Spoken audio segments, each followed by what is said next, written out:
Hi, good afternoon, everybody. Welcome back to Dr. Chen's Zoom room discussion board.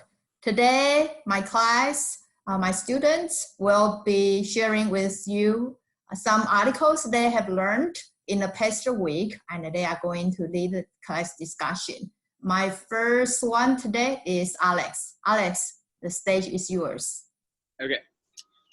So what I'm going to talk about is the coronavirus impacts on hotels and resorts.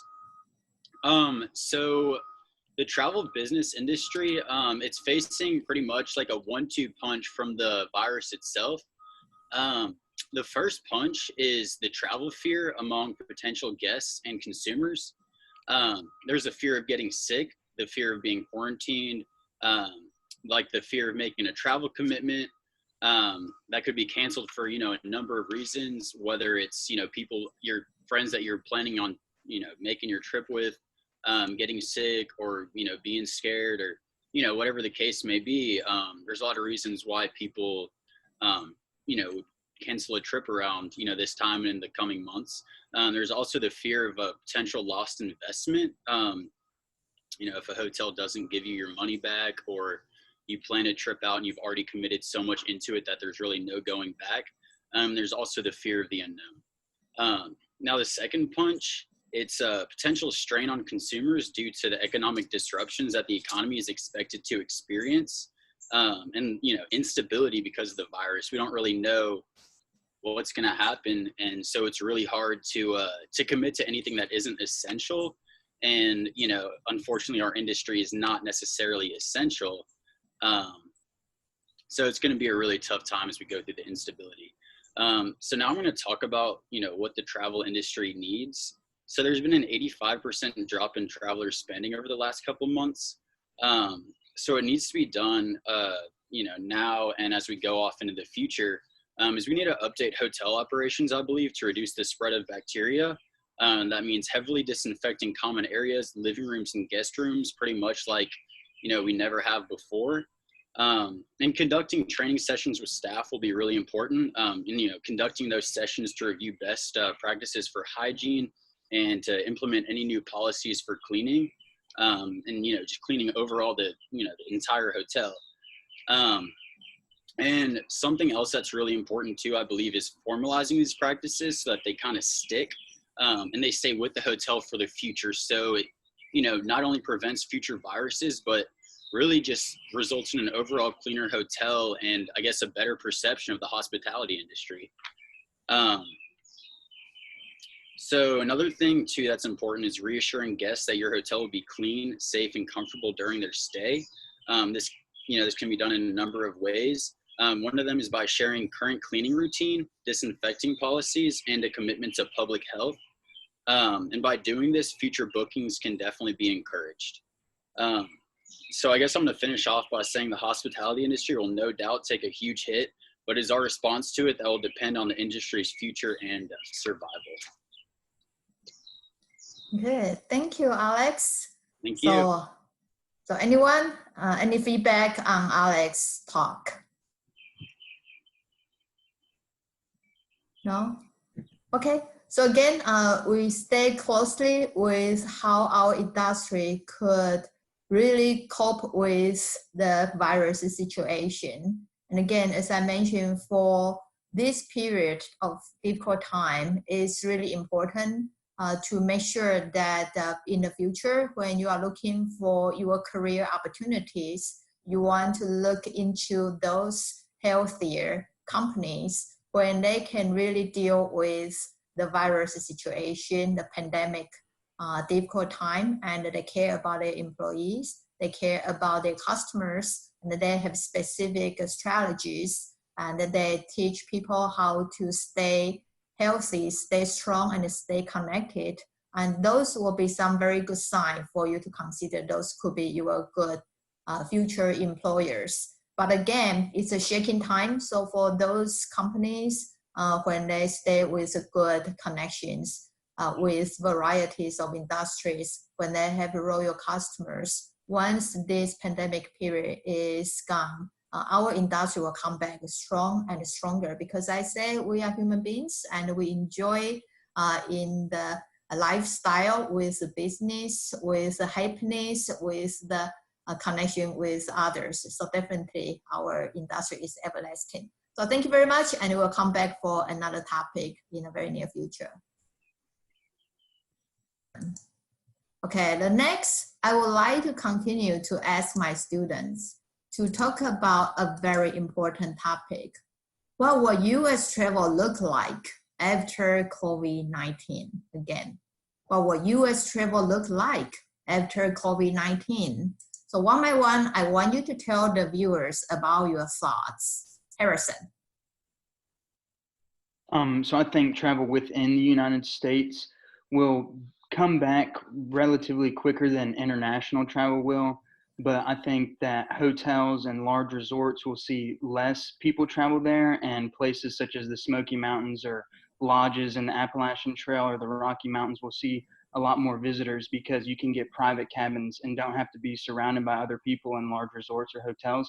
So I think those industries that have the smaller private select lodges and cabins will see an increase in profit, while the larger resorts and places like Disney World or Universal Studios will see less amount of traffic because people will still be worried about being surrounded by large groups of people. Okay, thank you. Good point. But again, if those very popular attractions like Disney World and Universal Studio, if they could implement proper health technique to screen, it's more like a health gate, okay, then it's quite possible to allow their visitors to enjoy the whole experiences, but with a proper carrying capacity control and with proper social distancing to protect the employees and the visitors. Okay, very good. Let's listen to Linda. Linda, what do you think? I agree with Harrison. For sure, there's going to be less abroad traveling and more within United States traveling, because people will be afraid to go to different countries with everything that just happened.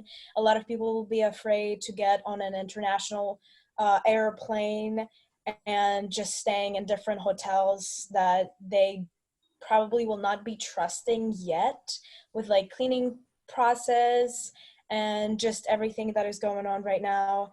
So more places that were like quiet before and not a lot of people were going to, like within the US, they will be traveling to those places and not places like Disney World or Disneyland or those big crowded places. And I think there will not be a lot of like concert traveling as well. Not a lot of people will be attending concerts, because still a lot of people, and we still, if we don't find a cure yet, people will be afraid to get it again or just get the coronavirus. So, yeah. Okay, thank you, Linda. Let's listen to Irvi. I definitely agree with Linda and Harrison.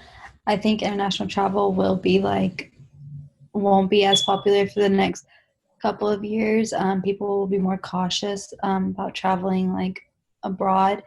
They will travel domestic, but like I feel like even then they would still be worried about going to like popular places, and so they would just stay like within the vicinity of their home area, like in their town. Okay, thank you, Irvi. Alex, what do you think? So I kind of agree with Harrison and Linda. I think that practices will change a lot, especially like the hygiene practices specifically. And I think people will be skeptical and have to be reassured. And I also think there's a lot of questions, to determine what the future could look like. Pretty much depends on, will people want to travel even domestically? I kind of think abroad is kind of out of the question for most people, but even domestically, will people want to travel? I also, have another question, like, will it become a demand after this is all over? Like, could people, once it's all said and done, be like, I need a vacation after all this, or, I want to get away. I've been stuck in my home. I want to go to the beach, or I want to go to the mountains. I want to go skydiving. I want to, will they want to, have a little fun, even though obviously the economy might not favor that. It really comes down to, I guess, the consumer's choice. I mean, also in the coming months of years, will it, become a demand once this is all over? And then will there be a boom at some point? Like maybe even a year down the road, if, you know, things are really bad right now, eventually people will get sick of either staying in their hometowns or, you know, not traveling, even just not traveling for business conferences. Like, you know, I know plenty of businessmen that both enjoy and then some of them that hate business conferences and having to travel to them. But I think, you know, it could definitely see a boom. Also, I think that, you know, higher expectations are being or will be held, and there will be a lot more transparency that, you know, guests and consumers will want on practices, specifically hygiene. And then kind of to piggyback off Harrison's idea, I think there will be less travel to very high tourist areas such as Disney World. And I think they will see a bigger, longer impact. And smaller tourist locations and resorts could see a small boom with people trying to get away after all this is done. Okay, good point, Alex. Thank you. Kathleen. My thoughts are similar to a lot of what everybody else has said, but I think there'll be like a demand more for camping, because people will want to be able to take their own stuff. So when you're camping, whether it be like a trailer, an RV, or a tent, then you don't have to worry about somebody else's cleaning, even in like cabins.